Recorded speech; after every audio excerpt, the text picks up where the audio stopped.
Hey, welcome to Manufacturers Make Strides. I'm your host, Martin Griffiths, and today we're exploring one of the most overlooked yet powerful elements of manufacturing, and that's quality. Today, our guest is Suresh Babu. He's the founder of Innovative Quality Consultants.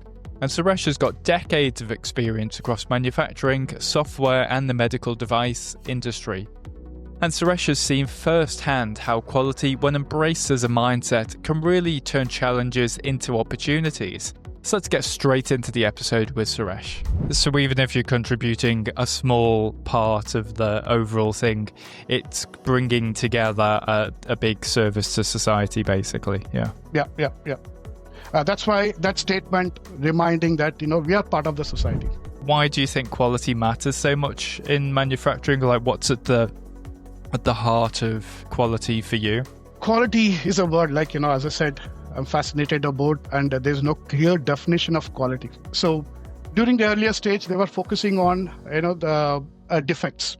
So we used to have a quality control and we used to have a certificate. And during the mid 20th century, that's where the industry started making it as a process, as a part of the process, as a quality process. But still, it was reactive. If you see the last 10 years, the technology has improved, stakeholder requirements have increased. So the focus on quality was in the confused state. If delivery is important or the quality is important, there was always a debate. And when a delivery comes into picture, then quality takes the back step. That's why we need to emphasize more on quality rather than the compliance.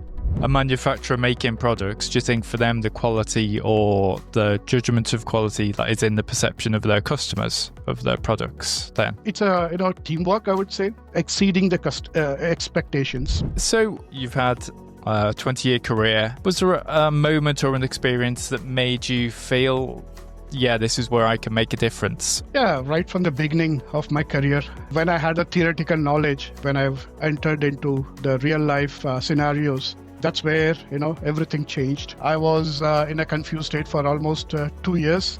So I can define the procedures and everyone is impressed, but still we couldn't implement it. So I took a back step and thought about, what's wrong? Is it the process fault or is it the people fault or a combination of everything?